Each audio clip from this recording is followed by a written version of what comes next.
السلام علیکم۔ بسم اللہ الرحمن الرحیم۔ قتل حسین اصل میں مرغ یزید ہے۔ اسلام زندہ ہوتا ہے ہر کربلا کے بعد۔ کربلا کا واقعہ گزر جانے کے بعد جب یزید کو ہر طرف سے لعن طعن ہوئی اور ہر کوئی مظلوم حضرت حسین رضی اللہ تعالی عنہ کے بے گناہ قتل پر ظالم یزید کو برا کہنے لگا اور بولنے لگا، ہر طرف سے امام زین العابدین اور سید زادیوں کی رہائی کے لیے آواز بلند ہونے لگی، تو یزید نے امام سجاد کو بلایا اور پوچھا کہ میں قیدیوں کو رہا کرنا چاہتا ہوں، آپ اس بارے میں کیا کہتے ہیں؟ امام سجاد نے فرمایا کہ میں شریک الحسین سے مشورہ کر کے بتاؤں گا۔ ناظرین، پھر وہ حضرت امام سجاد نے حضرت زینب سے مشورہ کرنے کے بعد یزید سے کہا کہ ہماری کچھ شرائط ہیں، تو یزید نے امام سجاد سے کہا کہ اپنی شرائط بتائیں، تو امام سجاد نے یزید سے کہا کہ ہمارا لوٹا ہوا مال واپس کریں، ہمارے شہید افراد کے مبارک سر ہمارے حوالے کریں۔ ناظرین، یزید نے تمام شرائط مان لی، لیکن جب یزید کی بہن امالہ کو اس معاہدے کا علم ہوا تو شیطان صفت عورت غصے سے لال ہو گئی اور کہا کہ قیدیوں کی شرطوں پر معاہدہ کیسے ممکن ہے؟ ناظرین، اس عورت نے تمام اہل شام کی عورتوں کو اپنے محل میں جمع کیا اور حضرت زینب اور تمام سیدزادیوں کو بھی اپنے محل میں بلوایا۔ ناظرین، یزید کی بہن امامہ نے کھڑے ہو کر تمام شام کی عورتوں کے سامنے تکبرانہ انداز میں حضرت زینب کو مخاطب کر کے کہا کہ اس محل کی دیواریں آسمان تک اونچی ہوتی ہیں اور اس کا مالک عزت مآب یزید ہے، جس کی حکومت مشرق سے مغرب تک پھیلی ہوئی ہے۔ اس کے خزانے چاندی، ہیرے، جواہرات سے بھرے ہیں اور جن پر تبھی تو تم پر یزید کو فتح ملی ہے۔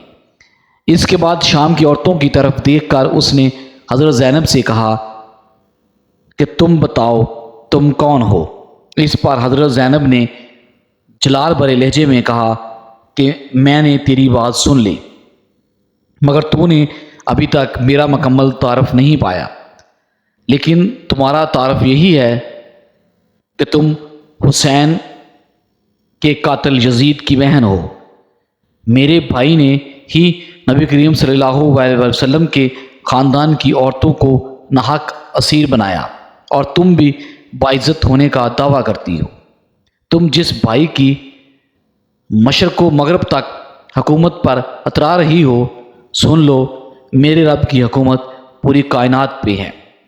تم نے سچائی تو سن لی، لیکن میرا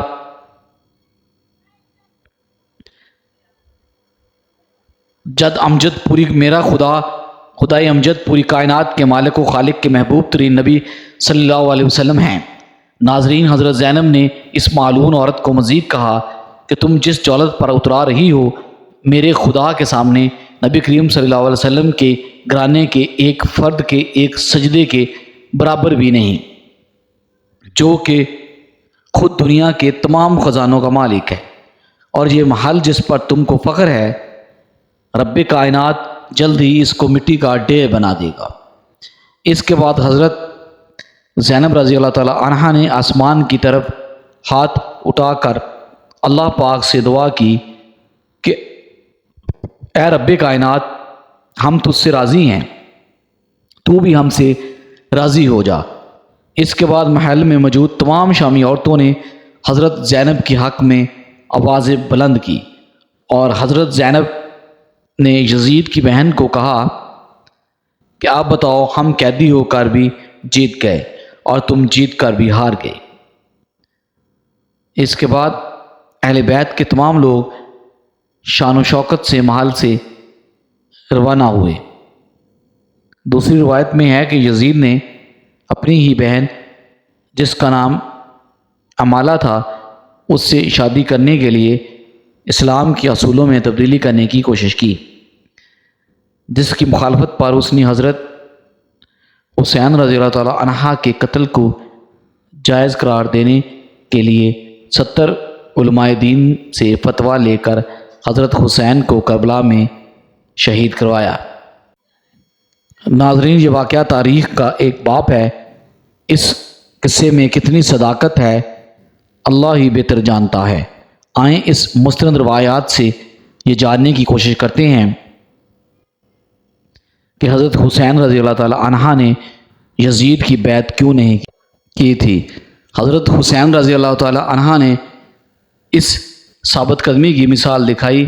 آپ کو ڈرایا دھمکایا گیا اور آپ کے ساتھیوں کو کئی دنوں تک بھوکا پیاسا رکھا گیا، حتیٰ کہ آپ اور آپ کے تقریباً تمام تر خاندان اور ساتھیوں کو بے دردی سے شہید کیا گیا، مگر آپ نے باطل کے ساتھ کسی مداہنت سے کام نہ لیا اور نہ یزید کی بیعت کے لیے راضی ہوئے۔ سوال یہ ہے کہ یہ سب مشکلات، تکالیف اور قربانی انہوں نے کس مقصد کے لیے دی؟ تو کیا آپ تھوڑی مداہنت، نرمی اور سمجھوتا کر لیتے تو اچھا نہ ہوتا؟ یہ خیال عموماً لوگوں کے ذہن میں پیدا ہوتا ہے۔ لے آئیں اس پر بات کرتے ہیں۔ کچھ لوگوں کا خیال ہے کہ حضرت حسین رضی اللہ تعالی عنہ اپنی خلافت قائم کرنا چاہتے تھے، اس لیے یزیدی فوج سے جا ٹکرائے۔ یہ درست ہے کہ انہیں کوفہ اور دیگر علاقوں سے بلاوے آئے تھے کہ آپ بتائیں تاکہ آپ کو خلیفہ منتخب کیا جا سکے۔ انہیں وسیع عوامی حمایت کا وعدہ کیا گیا۔ بزرگوں نے آپ کو سمجھایا بھی کہ یہ دھوکہ لگتا ہے، مگر آپ نے جانے کا قصد کر لیا تو خاندان کے اکثر مرد، خواتین، بچوں سمیت آپ کے ساتھ عازم سفر ہو گئے۔ تاہم حکومت سے لڑنا آپ کے پیش نظر ہوتا تو آپ مناسب جنگی تیاری کر کے جاتے اور عورتوں اور بچوں کو ساتھ ہی نہ لے جلدی سے وہاں پہنچتے۔ پر جب حضرت حسین رضی اللہ تعالی عنہ کو پتہ چلا کہ حکومت کے ظلم و ستم کے خوف یا لالچ دیے جانے کے باعث دینے سے پہلودہی کر رہے ہیں تو آپ نے واپسی کا ارادہ کیا۔ تاہم آپ کو واپس آنے کی اجازت کو اس بات سے مشروط کیا گیا کہ آپ یزید کی بیعت کر لیں۔ آپ مگر ایسا کرنے سے متحمل تھے۔ آپ نے مذاکرات کاروں کو یقین دلایا، کوشش کی کہ میرا حکومت سے لڑنے یا حکومت حاصل کرنے یا آئندہ بغاوت کرنے کا کوئی ارادہ نہیں، مگر وہ نہ مانے۔ کہا جاتا ہے کہ یزید کا خود حضرت حسین رضی اللہ تعالی عنہ اور ان کے ساتھیوں کو قتل کرنے کا ارادہ نہیں تھا، مگر ان کے سپہ سالار خود کو شاہ سے زیادہ شاہ کے وفادار ثابت کرنے کی کوشش کر رہے تھے، اس لیے انہوں نے صلح کی کوششیں ناکام بنائیں اور بالآخر امام حسین رضی اللہ تعالی عنہ کا سر تن سے جدا اور ان کے ساتھیوں کو خون میں نہلا دیا۔ جب یزید کو امام کا سر پیش کیا گیا تو کہا جاتا ہے انہوں نے آپ کے قتل پر دکھ کا اظہار کیا، لیکن دوسری طرف یہ بھی حقیقت ہے کہ یزید نے امام اور ان کے ساتھیوں کے قتل و عام میں ملوث مالوث اپنے کسی عمل کے خلاف کوئی کارروائی ہی نہیں کی، انہیں کوئی سزا دی، بلکہ وہ اسی طرح اپنے عہدوں پر باقی اور ان کے متعدد رہے جس طرح قتل امام سے پہلے تھے۔ دراصل اس وقت جو حکومت قائم تھی وہ لوگوں کی آزاد مرضی سے منتخب نہیں ہوئی تھی، بلکہ ایک موروثی بادشاہت تھی جو لوگوں کو اپنی بیعت پہ مجبور کر رہی تھی۔ اسی طرح بل جبر حکومت قائم کرنے اور لوگوں کو بیعت و اطاعت پر مجبور کرنے کی اسلام اجازت نہیں دیتا۔ یہ امامت پر حق نہیں تھی، لہٰذا حضرت حسین رضی اللہ تعالی عنہ نے سوچا کہ اگر وہ حق پر استقامت اور ثابت قدم دکھانے کی بجائے یزید کی بیعت کر لیتے اور معصرت گوشی پر مداخنت سے کام لے لیتے تو اس بات کا خدشہ تھا کہ رسول کریم صلی اللہ علیہ وسلم کا مقدس نواسہ ہونے کی بنا پر اہل اسلام آپ کے اس طرز عمل کو امام باطل و فاسق زور زبردستی والی بیعت کے لیے حجت سمجھ لیتے اور یہ ایک بڑی نظیر بن جاتی۔ اگر آپ چاہتے تو مزاحمت سے کام لے لیتے اور ظاہری طور پر یزید کی نقلی بیعت کر لیتے، اس طرح آپ اور آپ کے ساتھیوں کی جانیں بچ جاتی، مگر آپ نے ایمانی غیرت کا مظاہرہ کرتے ہوئے رخصت کی بجائے عظمت کا راستہ اختیار کرنے کا فیصلہ کیا۔ یوں انہوں نے سکھا دیا کہ موت یا کسی دوسرے نقصان کے خوف سے حق کو چھوڑ کر باطل کی حمایت کرنا مردوں کا شیوا نہیں ہے۔ لہٰذا حضرت امام حسین رضی اللہ تعالی عنہ نے امام باطل کی بیعت کرنے سے انکار کر دیا اور اپنے قول و عملی شہادت اور عظیم الشان قربانی کے ذریعے قیامت تک کے لوگوں پر راہ عظیم مسائل قائم کر دی۔ آپ نے سکھا دیا کہ اگر آئندہ حق و باطل کے درمیان اس طرح کا معرکہ برپا ہو تو حق و باطل میں ترجیح و انتخاب کا موقع آئے یا کوئی فاسق اور ظالم لوگوں پر بالجبر اپنی حکومت مسلط کرنے کی کوشش کرے تو آزادی قانون کی بالادستی، جمہوریت اور انسانی وقار کے علمدار کسی مداحنت سے کام نہ لیں، جرأت دکھاتے ہوئے حق کے ساتھ سینہ تان کر کھڑے ہوں اور باطل کے ساتھ کسی بھی طرح کی حمایت اور تعاون سے سری انکار کر دیں۔ حقیقت یہ ہے کہ حضرت امام حریت جواب وہ حکومت انسانی دوستی اور حق و صداقت کے لیے گوشہ لوگوں کے لیے مشعل راہ ہے۔ یہاں یہ بھی جان لیجئے کہ کیا امام احمد بن حنبل نے یزید بن معاویہ کے کفر کا فتویٰ دیا ہے؟ اس حوالے سے امام احمد بن حنبل رحمۃ اللہ علیہ السلام کے بیٹے نے ان سے یزید کے بارے میں سوال کیا تو امام رحمۃ اللہ علیہ نے جواب دیتے ہوئے ارشاد فرمایا، میرے بیٹے، کیا ایسا ممکن ہے کہ کوئی اللہ پر ایمان رکھنے کا دعویٰ کرے اور پھر یزید سے بھی دوستی رکھے، اور ایسے شخص پر میں احمد بن حنبل کروں جس پر قرآن میں اللہ نے خود لعنت کی ہو؟ فرزند نے عرض کیا، قرآن میں کس جگہ اس پر لعنت ہوئی؟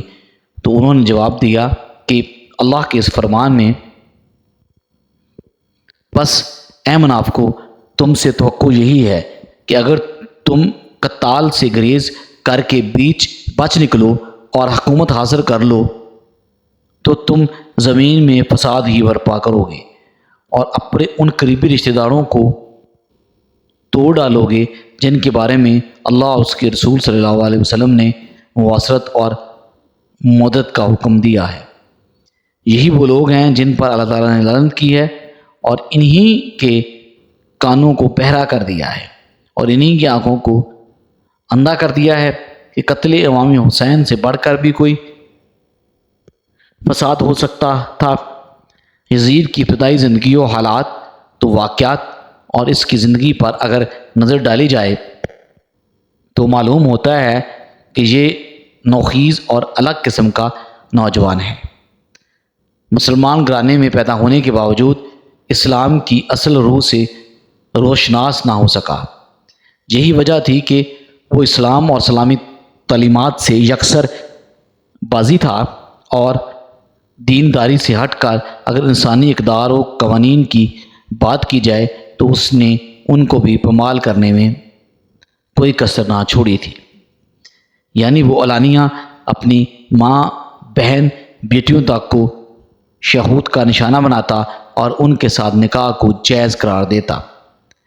بیان کیا جاتا ہے کہ حضرت عبداللہ بن حنظلہ رضی اللہ تعالی عنہ مدینے کے ان بزرگوں یعنی سرداروں میں سے تھے، آپ اس وفد کا حصہ تھے جو اہل مدینہ کی طرف سے یزید کے حالات معلوم کرنے کے لیے یزید کے پاس گئے تھے۔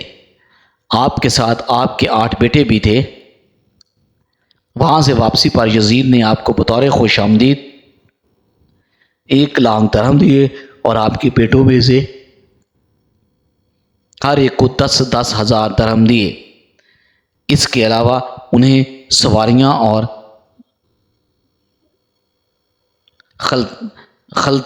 خلطتیں بھی دیں، اور جب حضرت عبداللہ مدینہ منورہ پہنچے تو لوگ پوچھنے لگے کہ بتائیں وہاں کی کیا خبر ہے، تو آپ نے یزید کو کیسا پایا؟ آپ نے فرمایا میں ایک ایسے شخص کے پاس سے آ رہا ہوں، اگر میرے ان بیٹوں کے علاوہ کوئی بھی میرا ساتھ نہ دے تو میں پھر بھی اس سے جنگ ضرور کروں گا۔ لوگوں نے کہا ہم نے تو سنا ہے کہ اس نے آپ کی خوب عزت و توقیر کی ہے اور آپ کو مال و متاع سے بھی نوازا ہے۔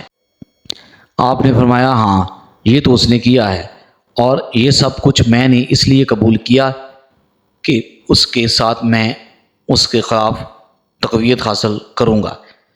اس سن کر لوگ بھڑک اٹھے اور آپ کے ہاتھ پر بیعت کر لی۔ ایک زمانے میں اہل مدینہ نے بنو امیہ کو مدینہ منورہ سے نکال دیا اور اعلانیہ یزید کی برائی بیان کرنے لگے۔ سامنے یزید کے خلاف حضرت عبداللہ بن حنظلہ کے ہاتھ بیعت کر لی۔ پھر حضرت عبداللہ نے فرمایا کہ اے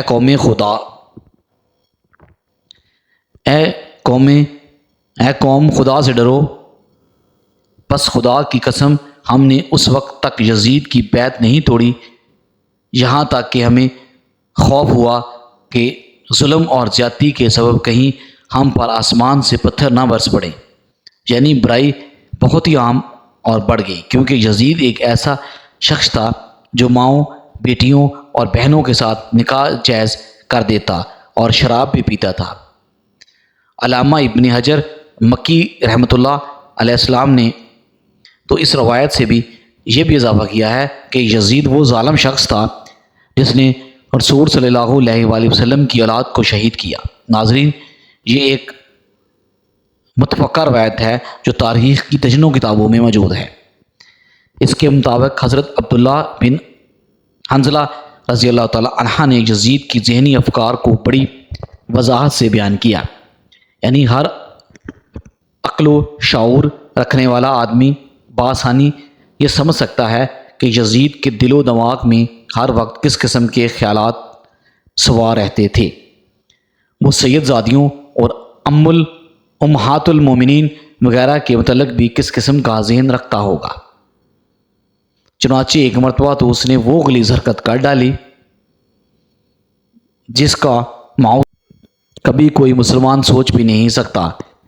یعنی اس نے سیدنا ام المومنین حضرت عائشہ صدیقہ رضی اللہ تعالیٰ عنہا کو ہی عقد کا پیغام بھیج دیا۔